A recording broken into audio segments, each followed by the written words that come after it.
Muy buenas noches, queridos hermanos. Es para mí un privilegio acompañarlos hoy en el estudio de la palabra del Señor. Hoy el Señor nos estará hablando en Eclesiastés capítulo 7. Vamos a estar viendo los primeros 14 versículos. Eh, Como introducción quisiera plantear algunas preguntas. ¿Cómo podemos vivir sabiamente en un mundo de dificultades? ¿Cómo podemos enfrentar con determinación los problemas que aquejan diariamente al ser humano?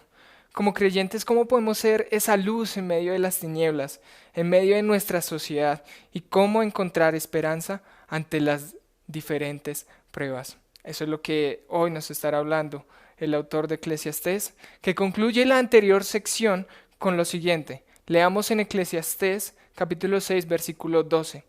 Dice la palabra del Señor. Porque ¿quién sabe lo que es bueno para el hombre durante su vida, en los contados días de su vana vida? Los pasará como una sombra, pues ¿quién hará saber al hombre lo que sucederá después de él bajo el sol? Y Salomón se plantea esta pregunta porque eh, ya había observado y había mostrado en todo su discurso que la vida es efímera, que la vida no tiene sentido, que la vida es vana. Pero él dice, entonces, ¿qué necesitamos? ¿Qué es lo que debemos hacer?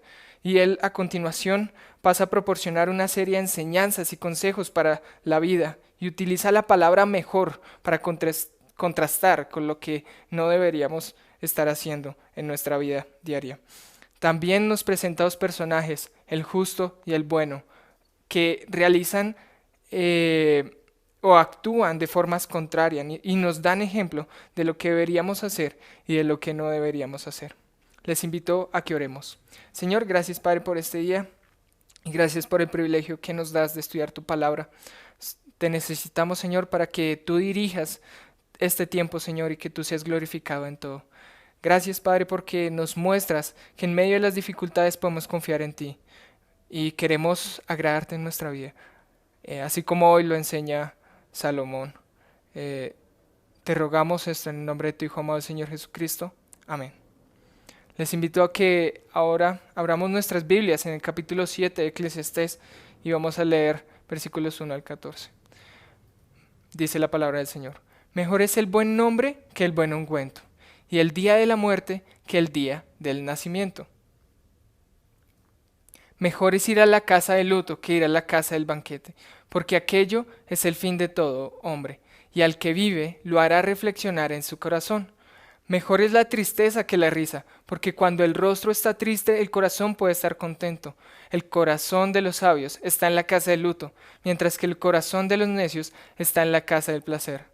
Mejor es oír la reprensión del sabio que oír la canción de los necios, porque como crepitar de espinos bajo la olla, así es la risa del necio, y también esto es vanidad. Versículo 7. Ciertamente la opresión enloquece al sabio, y el soborno corrompe el corazón. Mejor es el fin del asunto que su comienzo, mejor es la paciencia de espíritu que la arrogancia de espíritu. No te apresures en tu espíritu a enojarte, porque el enojo se anida en el seno de los necios.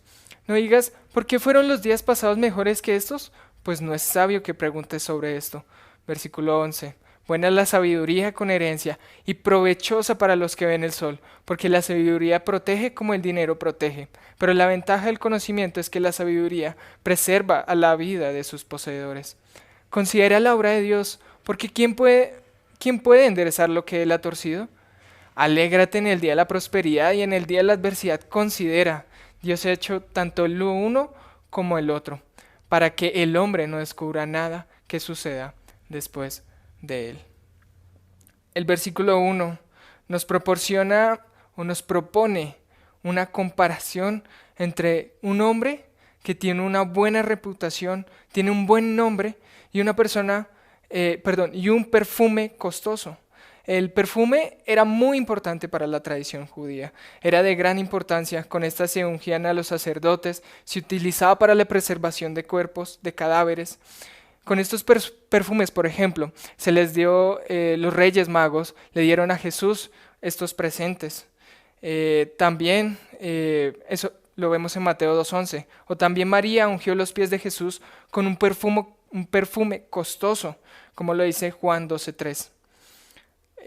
Algo muy interesante también aquí es que los sacrificios de los judíos, cuando estos eran aceptos a Dios, son comparados con un perfume muy costoso, con un perfume de alto costo. Esto lo encontramos varias veces en Levítico, cuando Dios les proporciona las leyes sobre las ofrendas. Y cuando éstas eran correctamente ejecutadas, entonces como dice Levítico 1:9, es ofrenda encendida en aroma agradable para el Señor. Entonces, así de la misma manera, un hombre y una mujer que han logrado una buena reputación o un buen carácter, eh, dice que es mejor que un perfume costoso, es mucho mejor. El día de su muerte será mejor que el día de su nacimiento porque será recordado por aquello que hizo durante su vida, por aquello que hizo en la tierra. Jesús, por ejemplo, fue tan importante para María que le preparó un perfume de alto costo. Cristo es nuestro mayor ejemplo de que su muerte en la cruz dejó un legado, un legado eterno. No solamente para María lo fue, sino para todos nosotros los que creemos. Nada puede igualar a una persona digna de honor, ni aun el perfume más costoso. Hebreos 11 nos da una lista de nombres de hombres y mujeres que dejaron un buen nombre. Abraham, Sara, Isaac, Jacob, José, Moisés, Rahab y demás personajes. Al final de la lista concluye de la siguiente manera. Leemos en Hebreos capítulo 11, versículos 32 al 40. ¿Y qué más diré? Pues el tiempo me faltaría para contar de Gedeón, Barak, Sansón, Jefté, David, Samuel y los profetas, quienes por la fe conquistaron reinos, hicieron justicia, obtuvieron promesas, cerraron bocas de leones, apagaron la violencia del fuego, escaparon del filo de la espada, siendo débiles fueron hechos fuertes, se hicieron poderosos en la guerra, pusieron en fuga ejércitos extranjeros. Las mujeres recibieron a sus muertos mediante la resurrección, otros fueron torturados, no aceptando su liberación a fin de obtener una mejor resurrección. Otros experimentaron insultos y azotes y hasta cadenas y prisiones. Fueron apedreados, aserrados, tentados, muertos a espada, anduvieron de aquí para allá cubiertos con pieles de ovejas, de cabras, destituidos, afligidos, maltratados, de los cuales el mundo no era digno, errantes por desiertos y montañas, por cuevas y cavernas de la tierra, y todos estos, habiendo obtenido aprobación por su fe, no recibieron la promesa, porque Dios había provisto algo mejor para nosotros, a fin de que ellos no fueran hechos perfectos y nosotros. Todos aquellos hombres murieron dignamente. Todos aquellos hombres fueron o son conocidos de alguna manera por nosotros. Algunos murieron de manera injusta, otros su vida fue injusta. Pero había algo en común. Ellos tenían su fe, su confianza puesta en Cristo. Y por ello lograron una vida digna de honor. Decidieron ser despreciables para el mundo para volverse galardonadores de Cristo. Su motivación principal era Cristo y cómo Cristo se entregó por la humanidad. La muerte de estos hombres remarcó porque fueron piezas claves en la voluntad de Dios. Pero podríamos recordar a aquellos que quedaron en el olvido, aquellos que sus nombres no son reconocidos, que sus muertes quedaron en el pasado, que fueron hombres incógnitos de la historia, pero que sus nombres están marcados en los galardones celestiales. Hombres y mujeres que dieron su vida por Cristo y por el Evangelio, que fueron indignos para el mundo, pero dignos para Dios. Qué maravilloso sería que estuviéramos en la presencia de Dios y que nos dijera que somos un olor fragante, que somos un perfume excelente. Dice Pablo en Romanos capítulo 12, versículo 1 y 2.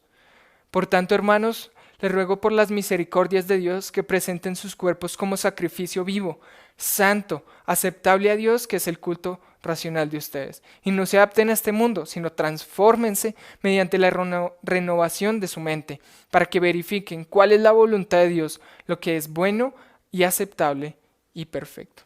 Dios quiere vidas que vivan para glorificarle. Dios quiere vidas que no se amolden a este mundo. Dios quiere vidas que hagan la voluntad de Dios. Y un día estaremos allá, en su presencia, todos los creyentes, en el tribunal de Cristo. Y Él dará o quitará coronas y esas coronas van a ser puestas a los pies de Cristo. Y qué triste sería de que lleguemos con las manos vacías. Los animo a que vivamos vidas agradables a Dios, a imitar a Cristo que se entregó por nosotros en la cruz por nuestros pecados, a que llevemos el Evangelio, a que nos animemos como hermanos en medio de las dificultades. La realidad es que esto conlleva un camino duro, un camino difícil. Sin duda alguna, el camino del cristiano es complicado, es angosto, pero los ejemplos nos muestran que en medio del gozo prevaleció la esperanza. Vamos a leer los versículos 2 al versículo 6 de Eclesiastés 7. Mejor es ir a la casa del luto que ir a la casa del banquete, porque aquello es el fin de todo hombre, y al que vive lo hará reflexionar en su corazón. Versículo 3.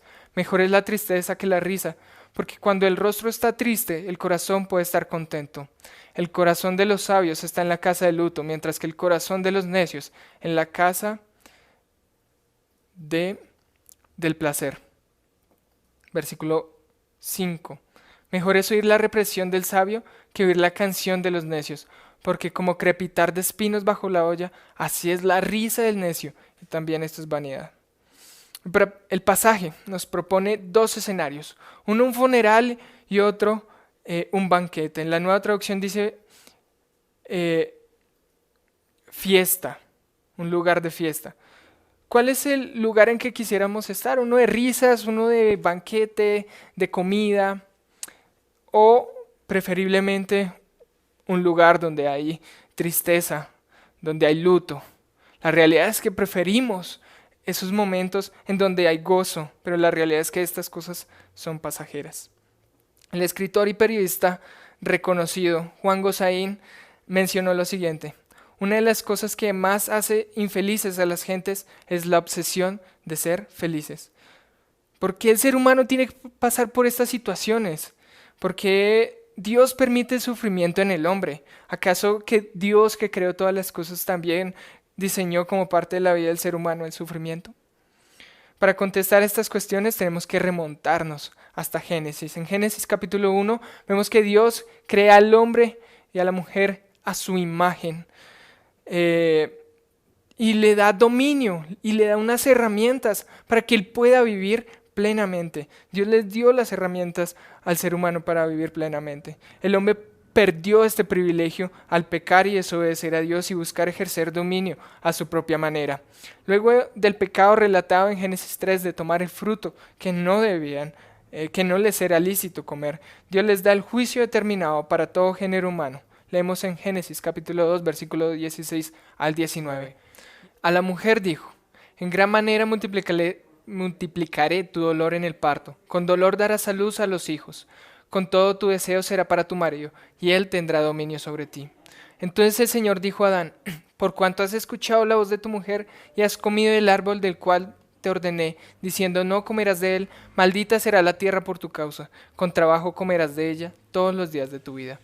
Espinos y cardos te producirán, y comerás de la planta del campo. Con sudor de tu rostro comerás el pan hasta que vuelvas a la tierra, porque ella fuiste tomado, pues polvo eres, y al polvo volverás. Las consecuencias del pecado del ser humano han sido diversas, pero una de ellas es que su pecado lo llevó a vivir en una insatisfacción, a no disfrutar la vida. Vemos que luego de decir estas palabras, Dios los echa del Edén y los saca de su presencia. Dice Romanos 3:23, por cuanto todos pecaron y están destituidos de la gloria de Dios. La situación del ser humano es que por causa del pecado, de su pecado, está lejos de la presencia de Dios y bajo su ira. La causa del sufrimiento es el pecado. Las desgracias del ser humano son causadas por el pecado. Ante esto, Salomón sugiere algunas formas de enfrentar el sufrimiento. En estos versículos 2 al 6 vimos dos personajes principales, el sabio y el necio. Salomón destaca que el sabio estaría dispuesto en preferencia a estar en la casa de luto. Eso lo vemos en versículo 2 y versículo 4. Prefiere la tristeza. Eso lo vemos en el versículo 3. Y su argumento principal se fundamenta en que la tristeza y los momentos de sufrimiento tienden a hacer que el ser humano reflexione, mientras que la fiesta, el banquete y los momentos de felicidad hacen que al hombre desviarse por un momento de la realidad. Lo pone en un mundo irreal, en donde hasta los momentos malos se olviden por un instante, y al ser efímero y de poca duración, conllevan a una mayor infelicidad. Las personas hoy en día, el mundo hoy en día actúa de esta manera, aún los creyentes caemos en eso, a buscar evitar el sufrimiento y el dolor. Para esto se refugian las personas en los vicios, en los placeres pasajeros, de los cuales también habló Salomón en el capítulo 2 y que también él experimentó. Las fiestas, el alcohol, las drogas, la riqueza, los videojuegos, la fama, el sexo, la familia, las relaciones sociales, el estudio, los logros personales y los excesos, entre otras cosas, llevan a las personas a momentos de disfrute limitados, a olvidarse de situaciones permanentes, dejando un dolor más grande en el corazón. Salomón enfatiza que esta actitud es de un necio y declara en el versículo 6, porque como crepitar de espinos bajo la olla, así es la risa del necio, y también esto es vanidad. Salomón toma un ejemplo básico de la naturaleza, el fuego que enciende la leña, y esta que se va consumiendo al sonido de las chispas y que al final se apaga. Sí, al principio la risa, la diversión, los placeres, es ruidosa, parece un fuego, pero al final se consume y se apaga, es momentáneo. Sin embargo, el sabio entiende su situación, asimila el sufrimiento, lo acepta y finalmente lo aprovecha como forma de reflexión. Dice el versículo 3 que es mejor el llanto que la risa, porque la tristeza tiende a pulirnos. Y esto es lo que hace la tristeza. Es una virtud de la tristeza. Es una realidad que podemos experimentar y aprovechar. El momento de la tristeza puede ser para pulirnos. Y no sé en qué lado de la situación estés, no sé qué situaciones estés pasando en este momento, pero hay buenas noticias para ti. Dios tiene un propósito con las circunstancias que están sucediendo. El Señor está llamando tu atención para que hoy lo mires. No te refugies en los placeres, ello no te llevará a nada. En cambio, el Señor te ofrece hoy mismo vida eterna. Si aún no has reconocido al Señor como tu Salvador, tu pecado te está condenando. Tu pecado te está llevando al infierno y ese lugar de tormento es peor que el sufrimiento que estás pasando hoy. Recuerda las palabras de Romanos, estamos destituidos, estamos alejados de la presencia de Dios. Nuestro pecado nos aleja, nos lleva al infierno. Pero Cristo al morir cargó tu pecado, pagó el precio que debías pagar en la cruz, derramó su sangre para darte vida a ti. Lo increíble es que hoy está vivo y te ofrece la garantía de la vida eterna, en donde habrá gozo perpetuo por la eternidad. Dice Juan capítulo 3, versículo 16. Porque de tal manera amó Dios al mundo, que ha dado a su Hijo unigénito, para que todo aquel que en Él cree no se pierda, mas tenga vida eterna. Dios pagó por tu pecado, pero Él quiere que tú voluntariamente le entregues su vida, que creas en Él y su obra en la cruz. Y si lo haces, habrá gozo por la eternidad. Por otro lado, puede que tu situación sea mujer o hombre que son creyentes, que han creído en el Señor, y las pruebas son fuertes. Te animo a confiar en el Señor, porque Dios tiene un propósito con el sufrimiento. Recuerda que el sufrimiento nos pule, y es lo que hace el Señor con las pruebas. El Salmo 66, del versículos 10 al versículo 12, leemos: porque tú nos has probado, oh Dios, nos has refinado como se refina la plata, nos metiste en la red, carga pesada pusiste sobre nuestros lomos, hiciste cabalgar hombres sobre nuestras cabezas, pasamos por el fuego y por el agua, pero tú nos sacaste a un lugar de abundancia. Somos refinados como la plata, que se pone al fuego. Es duro, sí, pero al final quita esas impurezas y nos hace como una plata, y así nos pule Dios. ¿Cómo podemos ser victoriosos? ¿Cómo poder soportar la prueba? ¿Cómo estar gozoso en medio de las dificultades? Mateo 5, 11 y 12 tienen la clave. Bienaventurados serán ustedes cuando los insulten y persigan y digan todo clase de género de mal contra ustedes falsamente por causa de mí. Regocíjense y alégrense porque la recompensa de ustedes está en los cielos, es grande, porque así persiguieron a los profetas que fueron antes que ustedes. El gozo del cristiano no se halla en las cosas pasajeras, no, se halla en el futuro glorioso, en lo que le espera. Todos esos hombres de Hebreos soportaron con gozo las pruebas porque sus ojos no estaban en las cosas terrenales, sino que estaban en las celestiales, en las eternas, en las que tenían eternidad. Ya el Señor nos advirtió que padeceríamos en este mundo. No se nos haga raro eso. En este mundo padecemos persecución, pero Él termina diciendo, confiad, yo he vencido al mundo. Y el que venció nos da esa seguridad. No hay nada que nos pueda vencer porque de nuestro lado está el que venció al mundo. 1 Pedro 5:10 dice que en su bondad Dios los llamó a ustedes para que participen de su gloria eterna por medio de Cristo Jesús. Entonces, después que hayan sufrido un poco de tiempo, Él los restaurará, los sostendrá, los fortalecerá y los afirmará sobre un fundamento sólido. Esto es maravilloso, hermanos, porque el sufrimiento en este mundo es temporal, es por poco tiempo, pero la gloria venidera es gloriosa. Pasamos al versículo 8 y nos saltamos porque aquí sigue el asunto de cómo enfrentar estas situaciones difíciles. Dice el versículo 8, mejor es el fin del asunto que su comienzo, mejor es la paciencia de espíritu que la arrogancia de espíritu.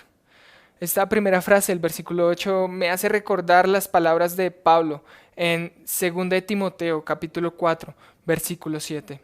Dice, he peleado la buena batalla, he terminado la carrera, he guardado la fe. Mejor es el fin del asunto que su comienzo. Sin duda para Pablo era de gozo haber terminado la obra de Dios en su vida. Y para nosotros también cuando vemos resultados, cuando acabamos proyectos, cuando alcanzamos objetivos, viene el gozo. Pero un buen final tiene un buen comienzo, un difícil comienzo mejor. No es fácil. Para Pablo no lo fue, le tocó sufrir las críticas, todos lo odiaban, nadie daba un peso por él, nadie creía que un hombre tan tan despiadado, haya sido rescatado por la gracia de Dios. Pero eso mismo es lo que hizo la obra fue Dios y no él, porque era la gracia de Dios y no era Pablo mismo. Pero para esto él para triunfar, necesitó persistencia. Para ser uno de los ejemplos más vivos de los creyentes, necesitó persistencia, necesitó ser persistente en lo que hacía. Me encanta ver los Juegos Olímpicos en este tiempo que se están realizando este año. Algo que me impacta es ver cómo personas que han estado entrenando persistentemente durante toda una temporada a la primera ronda quedan eliminados. Es triste ver esto, pero también observo personas que de otros Juegos Olímpicos se levantaron con vigor y mayor fuerza y que en estos lograron una medalla. Eso es gozoso, pero necesitaron del esfuerzo, necesitaron trabajo, persistencia.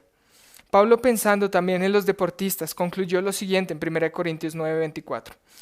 ¿No saben que los que corren en el estadio, todos en verdad corren, pero uno solo obtiene el premio? Corren de tal manera, de tal modo que lo ganen. Para que estemos gozosos de los resultados finales, primero hay que sufrir el comienzo. Nada es logrado si no hay disciplina y perseverancia. Como creyentes requerimos de estas virtudes en todas las áreas de nuestra vida, en el trabajo, en el estudio, en la familia, en nuestra relación con Dios, en el ministerio. Esto es bíblico. Debemos ser esforzados. No buscamos galardón terrenal, sino el celestial, el que Dios te tiene prometido. Por eso Pablo dice que tenemos que correr de manera que obtengamos ese premio. Ahora, con esto no quiero decir que hagamos obras aisladas de la voluntad de Dios, sino que el Señor es el que nos da las fuerzas. El Señor es quien nos da las capacidades, quien nos sostiene. Él es el que hace la obra, no se trata de nosotros. Nuestra parte es obedecerle, es dedicarnos a sus cosas, es es llevar con paciencia esta carrera, es levantarnos, es ir a su presencia cada día. No es fácil llegar a la meta, es duro, la vida cristiana es complicada, es un camino estrecho, pero tiene gran fruto. Una forma de desarrollar la paciencia que vemos es a través de las pruebas. Lo dice Santiago en capítulo 1, versículo 3. Sabiendo que la prueba de su fe produce paciencia. Esa paciencia es la que nos ayuda a poner nuestra confianza en el Señor, a madurar nuestra fe, a soportar las dificultades. Lo contrario es ser orgulloso, creer que nosotros podemos por nuestras propias fuerzas salir de esos momentos. Y esto tiene que ver mucho con la carrera que vivimos cada día. Tiene que ver mucho porque la vida cristiana no es fácil y necesitamos del Señor. No nos desanimemos. Más bien tomemos esos ejemplos. Dios no quiere que nos alejemos con las pruebas. Dios quiere que nos acerquemos más. Cultivemos esa paciencia. Aprovechemos las pruebas. Es para pulirnos. Algunas instrucciones más acerca de acciones sabias de una persona la encontramos en el versículo 5. Allí destaca que ser mejor reprendido por el sabio que escuchar la canción del necio. Y pregunto, ¿cómo estamos tomando los consejos, las instrucciones, las amonestaciones y las exhortaciones de nuestros hermanos, de nuestros ancianos, de nuestros líderes? Recordemos que para eso estamos los hermanos, para exhortarnos, para animarnos en amor. Es más, es un mandamiento directo del Señor de amar a nuestros hermanos. Estemos contentos cuando nos amonesten, estemos contentos porque nos están mostrando el amor de Dios. Son gente sabia porque han sido instruidos por la palabra de Dios. Y sobre todo aquellos que son más maduros, de ellos busquemos sus guías, de ellos busquemos esos consejos. Dice Gálatas capítulo 6 versículo 2. Lleven los unos las cargas de los otros y cumplan así la ley de Cristo. Debemos procurar, como creyentes, fortalecernos en amor. Otra de las actitudes destacables de una persona sabia la encontramos en el verso 7. Dice en la Nueva Traducción Viviente: la extorsión vuelve necio al sabio y el soborno corrompe el corazón.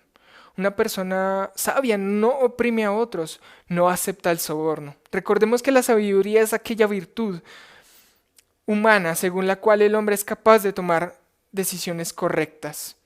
Nos dice el mismo Salomón en Proverbios capítulo 2 versículo 6.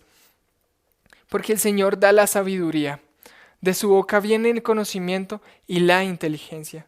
Es decir, de la palabra de Dios. ¿De dónde podemos encontrar la sabiduría? Solo a través de su palabra, solo en un tiempo con Él. No en los conocimientos intelectuales de este mundo, no en la ciencia, sino en la boca de aquel que creó el universo. ¿Cómo está tu tiempo de comunión con el Señor? ¿Estás dedicando tiempo al Señor en su palabra? Cuando nos desenfocamos de la palabra de Dios es cuando dejamos de tener una relación personal con nuestro Creador.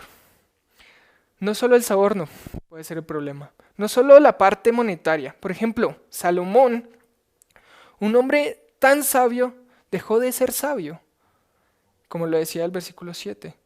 Y en Primera de Reyes 11:4 dice que porque cuando Salomón ya era viejo, sus mujeres desviaron su corazón tras otros dioses y su corazón no estuvo dedicado por completo al Señor su Dios como había estado el corazón de David su padre. Al final de su vida, Salomón desperdicia todo lo que hizo.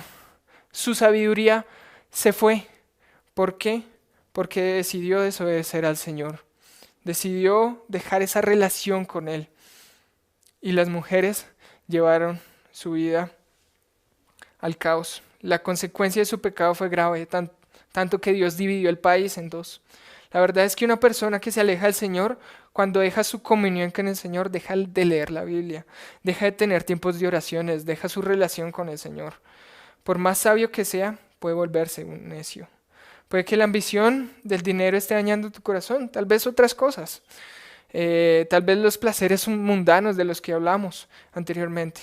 El punto es, vuelve hoy al Señor, reconcíliate con Él, vuelve a tener una comunión con Dios, lee su palabra, memoriza, medita, ora, obedece sus mandamientos.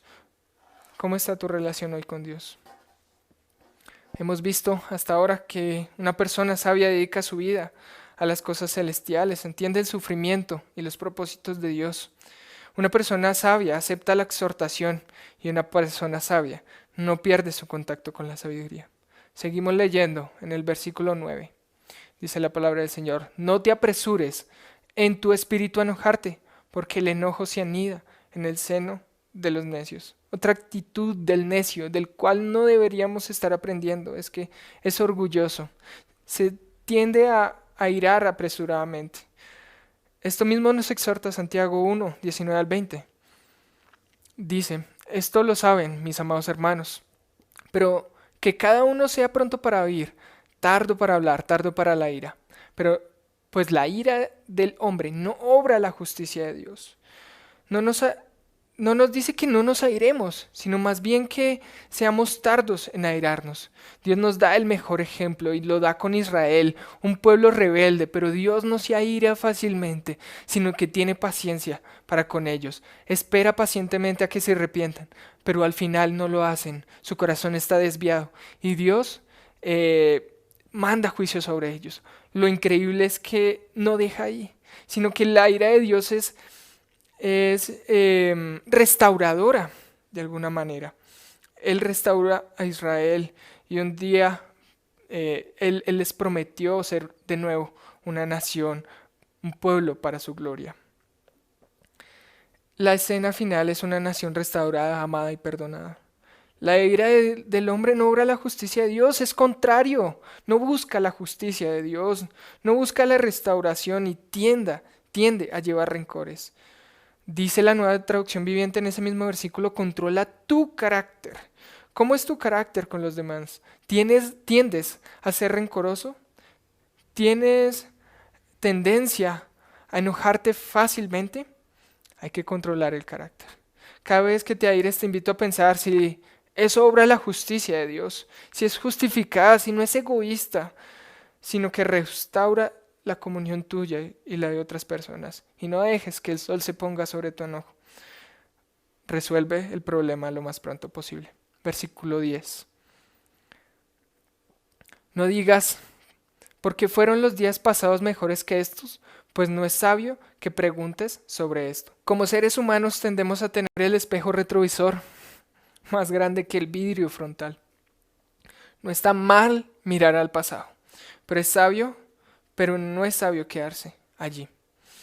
Tal vez el sufrimiento nos lleve a recordar esas experiencias gratas, esas cosas que fueron buenas para nosotros. El necio busca esto, volver a los disfrutes anteriores, encontrar una salida a su sufrimiento. Como creyentes debemos mirar al frente, y más que al frente debemos mirar arriba, allá donde vamos a estar con el gozo eterno, y no nos atormentará nuestro pasado. Afrontemos el presente y no tratemos de desviar nuestra atención. Esto puede ser perjudicial para nuestras vidas. Llegamos al versículo 11, versículo 12, dice la palabra del Señor. Buena es la sabiduría con herencia y provechosa para los que ven el sol, porque la sabiduría protege como el dinero protege. Pero la ventaja del conocimiento es que la sabiduría preserva la vida de sus poseedores. Antes de finalizar con esta sección del libro, Salomón pone en mesa argumentos válidos acerca de la sabiduría. ¿Y por qué esta es buena? ¿Por qué esta es aprovechable para nuestra vida? Por otro lado, pone el dinero. Y sin duda el dinero tiene sus virtudes. Por ejemplo, el multimillonario Jeff Bezos hizo hace poco un viaje al espacio. Eso solo lo puede hacer una persona con mucho dinero y con mucho poder. En la Nueva Traducción Viviente, ese versículo 12 dice de la siguiente manera: la sabiduría y el dinero abren casi todas las puertas, pero solo la sabiduría puede salvarte la vida. Es cierto, el dinero puede abrirte las puertas a estudio, a viajes, a disfrutes, eh, y abre casi todas las puertas, hasta puedes ir al espacio, aunque eso requiere mucho dinero. Pero la sabiduría también abre puertas. De hecho, vemos el ejemplo de Salomón, un hombre que su sabiduría lo llevó, que vemos en el capítulo 2, que su sabiduría lo llevó a tener deleites increíbles que cualquier persona con dinero obtendría. Él dice que no negó nada a sus ojos. Con su sabiduría creó fama, hizo riqueza. Él dice que em, todo lo disfrutó. Tuvo conocimiento en gran manera, poder, hizo diferentes cosas, pero dice el mismo Salomón que la sabiduría es mejor, porque esa salva la vida, tiene un plus. La sabiduría te puede salvar como lo puede hacer el dinero, que no lo puede hacer el dinero. El dinero te da placer momentáneo, pero la sabiduría te lleva a sobrepasar las dificultades, te ayuda a preservar tanto tus posesiones físicas como también tu bienestar espiritual. El kit es completo. Si Dios te ha dado riquezas, es una bendición de Dios. Qué bueno tenerlas. Pero recuerda, no son para ti, sino es para la gloria de Dios. ¿Cómo las estás utilizando? Busca primero la sabiduría, porque ella te va a enseñar cómo administrar bien tu dinero, cómo manejarlo. Y si hay escasez, si llega el día de escasez, sabrás cómo afrontarlo. Y si hoy vives de una forma eh, con pocas riquezas, pues también eh, te invito a estar agradecido con eso. Eso es lo que quiere el Señor, a estar contento con la situación que Dios te ha puesto. Si Dios te quisiera dar más, lo haría. Pero no fijes tus metas en acumular riqueza, sino hacer la voluntad de Dios. Pero antes del dinero, busca la sabiduría. Busca la sabiduría de Dios para poder vivir correctamente. Como lo dice Pablo en Filipenses 4:12. Sé vivir en pobreza y sé vivir en prosperidad. En todo y por todo he aprendido el secreto tanto de estar saciado como de tener hambre, el de tener abundancia como el de sufrir necesidad. Pablo aprendió a contentarse y vivir en la situación que estuviese porque era sabio, y eso le salvó su vida. Le hizo sobrepasar tanto los momentos de riqueza para no ser orgulloso como los momentos de necesidad para estar agradecido con Dios. Finalmente, llegamos a la conclusión, versículos 13 y 14. Dice: considera la obra de Dios, porque ¿quién puede enderezar lo que Él ha torcido? Alégrate en el día de la prosperidad y en el día de la adversidad considera. Dios ha hecho tanto lo uno como lo otro, para que el hombre no descubra nada que suceda después de él. Dice la Nueva Traducción Viviente que acepta el modo en que Dios hace las cosas. La situación que estamos pasando no es ajena a Dios. Él está bien enterado y permite, bajo su mano poderosa, que estas situaciones pasen. Esto nos muestra su soberanía y que es capaz de ejercer dominio sobre todo. Su poder está sobre todo lo creado. Él tiene el control de lo que está pasando y tiene propósitos maravillosos para ti. Porque es el Dios del mundo, es el Rey de Reyes, es el Señor de Señores. Pablo, hablándoles a la sufrida iglesia de Éfeso, que todavía no comprendía las grandes promesas de Dios, les menciona lo siguiente en Efesios 2, 18 al 20. Porque por medio de Cristo los unos y los otros tenemos nuestra entrada al Padre en un mismo espíritu. Así pues ustedes ya no son extraños ni extranjeros, sino que son conciudadanos de los santos y son familia de Dios.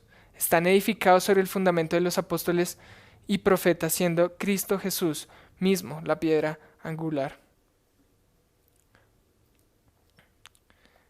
Es increíble cómo el mensaje de Pablo hacia la iglesia de Éfeso es que entendiera su esperanza futura, su herencia eterna, sus riquezas espirituales, las cuales son aseguradas porque Cristo resucitó y está sentado a la diestra del Padre. Eso es algo que él argumenta en Efesios.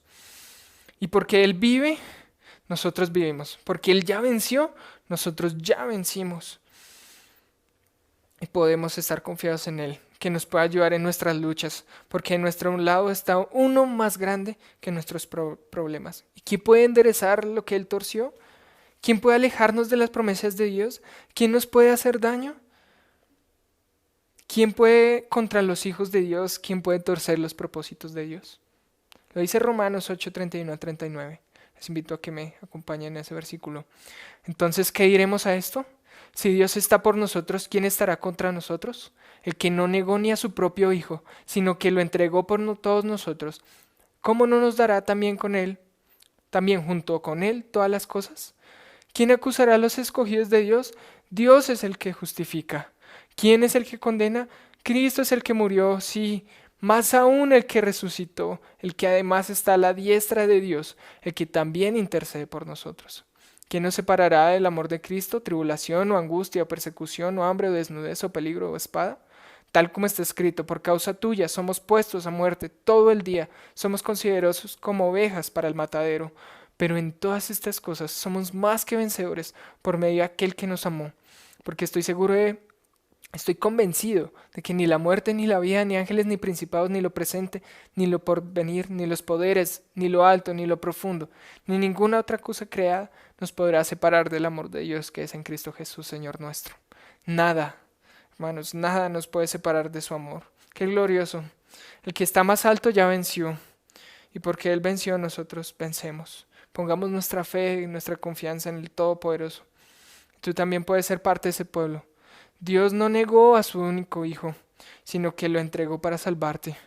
Él mostró su amor para contigo al pagar por tu pecado. Acéptale, recíbele y busca sus bendiciones. ¿No tienes familia? Dios te da una. ¿No tienes padre? Dios puede ser tu padre. ¿No tienes hogar? Dios te da un hogar celestial, eterno en los cielos. ¿Has fracasado en la vida y no te queda nadie? Oh, Dios extiende su mano hacia ti. Él tiene un propósito para tu vida. Salomón concluye diciendo: alégrate en el día de la prosperidad y en el día de la adversidad considera Dios ha hecho lo uno como lo otro para que el hombre no descubra nada que suceda después de él. En la situación que estés, puedes estar agradecido con Dios. Si la estás pasando bien, disfrútalo, es un regalo de Dios. Para ti, aprovéchalo, no te apresures a buscar dificultades, pero siempre con la perspectiva y la humildad de que en cualquier momento podemos caer en grandes pruebas que robarán nuestro gozo. Por esto mantente en comunión con Dios, sé humilde, agradece la situación y acéptala. Confía en el Señor y mantén tu mirada en las cosas eternas y no las temporales.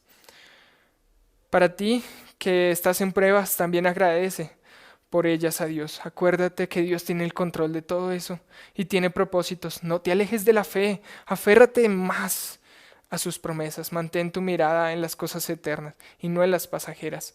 Enfréntalo con valentía y que sea una oportunidad para crecer como creyente. Los ejemplos que al principio vimos son oportunidades para ver que aun en las dificultades Dios cumple sus propósitos. Hagamos su obra, suframos por Cristo, entreguemos nuestras vidas a Él sin importar lo que venga. Les invito a orar. Padre, gracias Padre porque es de gozo ver que en medio de las pruebas tú tienes el control, en medio de las cosas que son difíciles, tú estás allí. Tú eres el soberano, el todopoderoso y podemos confiar en ti. Ayúdanos a entregar nuestra vida al servicio tuyo, para que tú seas glorificado. Y gracias, Señor, porque nos enseñas esto a través del libro de Salomón, el libro de Eclesiastés. Gracias, Padre. Oramos en el nombre de tu Hijo amado, Señor Jesucristo. Amén. Hermanos, que Dios los bendiga.